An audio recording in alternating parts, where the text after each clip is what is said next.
Okay. Well, there's not a whole lot of sympathy for Arundhati Roy on this panel at all. But let's get in Ruchir Joshi. Ruchir Joshi, do you think that at the end of the day, writers, painters, creative people should on their own volition observe a certain limit to the kind of things that they say? Because the right to art and the right to expression is not an absolute one. I've heard all the other people on the panel speaking, right? And I would normally find myself agreeing with Kalidas, at least if not the others. But in this case, let's just differentiate what the issue is and make a difference between the issue and Arundhati Roy. Arundhati Roy gets our goat, many of us, on various levels. I agree with many things she says, but sometimes she really gets on my nerves. And I'm not the only one who feels sympathetic about many of the beautiful things she's written. And I mean, I couldn't disagree with Anupam Kher more, that she should be careful when it comes to national interest. She can say whatever she likes about XYZ, but not about ABC. Artists are not. Sadat Hussain Manto, Ritvik Ghatak, Rabindranath Tagore were not bound by these limits, and I don't see why Arundhati Roy, though she may not be as great an artist, should be bound by those limits. They were political beings and they were artistic beings. I myself, being a much lesser artist, or not even a one-book wonder, would demand the right to say what I want about the politics of this country, about sedition, about the right of people to break away, etc., etc.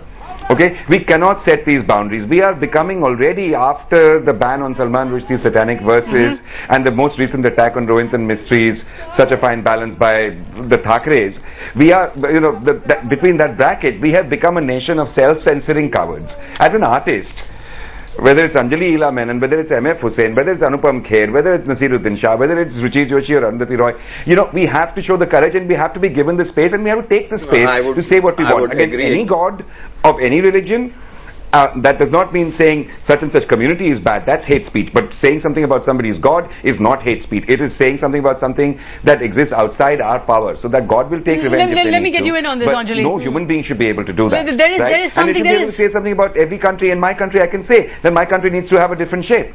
What is sedition about that? That's a very important point. There is a certain intolerance afoot. And a lot of scholars are saying, artists are saying something very dangerous is happening. I have been crusading for artists, for freedom of expression, as you know, for a long time, and it was really in defense of Maqbool Fida Hussain, which started me off on that.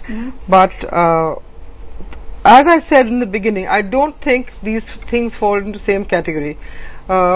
Ranting before a mob or an audience is a little bit different from writing a book. This is not about her writing. Okay, let's put that to Ruchir. Ruchir, what Anjali is saying is that, there's the freedom of the artist and the freedom of the writer, and there are the restrictions placed on political activists. Now, obviously, someone who's writing a book or who's writing a play or who's painting a painting has certain creative freedoms. But someone who's operating as a political activist has to realize that they can't I respect Gadar much more than I respect Arundhati. Gadar. Because he's using art to make... And then he lives in Telangana. Because when am I an artist and when am I a political activist, I don't know. That's a good point. That's a good point. There are a number of artists... I respect Anjali Ila Menon's work. Go ahead. Ruchir, go ahead. I'm sorry, Sagarika, I want to know at which point on my desk or my canvas do I stop being... I mean, was Picasso a political activist or an artist?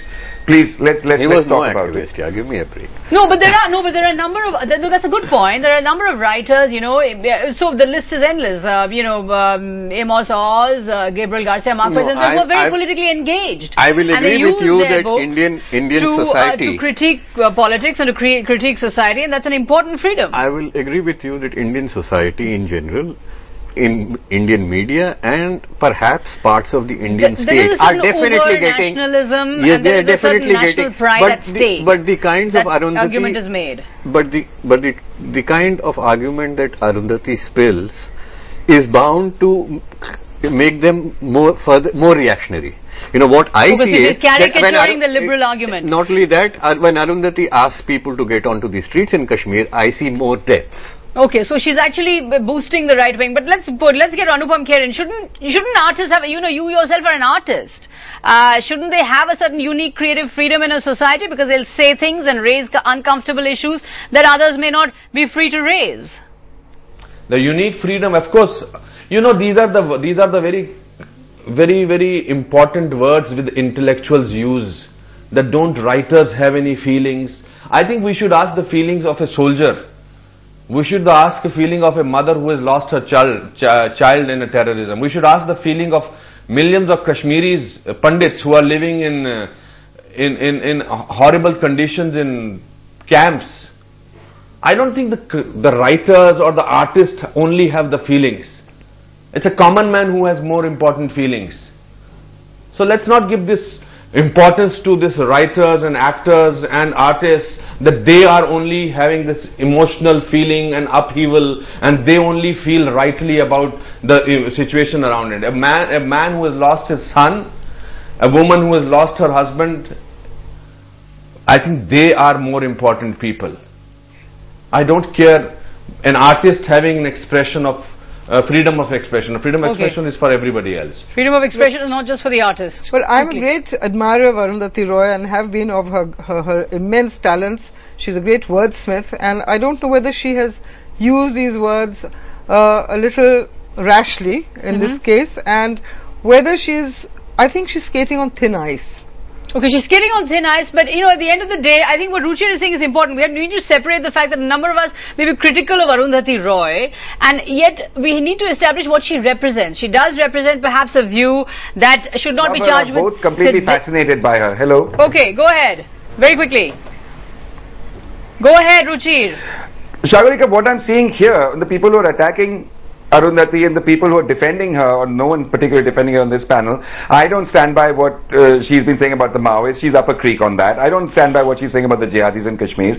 The point is, you know, the people are all fascinated by her. Is it Arundhati Roy? Is she right? Is she wrong? Arundhati Roy is not the point of the issue. The point of the issue is, do artists varying in degree from M.F. Hussain to whoever else you choose to name, vernacular artists, have a right to speak their minds and talk about the most impossible things. But then we are supposed to produce the most impossible things that human beings can imagine, including the breakup of India. I have a right to talk about that. Okay, Ruchir, but that's a very good point, but I'm going to come... And there's no thin ice. There should not be thin ice for artists in this country. We're a powerful, resplendent country at the moment, or so we are told. Okay. Why are we on thin ice? There's no ice in this country except the melting glaciers in Kashmir. But let's take a break, but when I come back, you made a very good point. I'm going to ask you, so that if artists and writers have the freedom of speech, and what about Praveen Togadia, you know, Vaiko, Bal Thackeray? Does everyone then have the freedom of speech to say exactly what they want? Let's take a break and come back.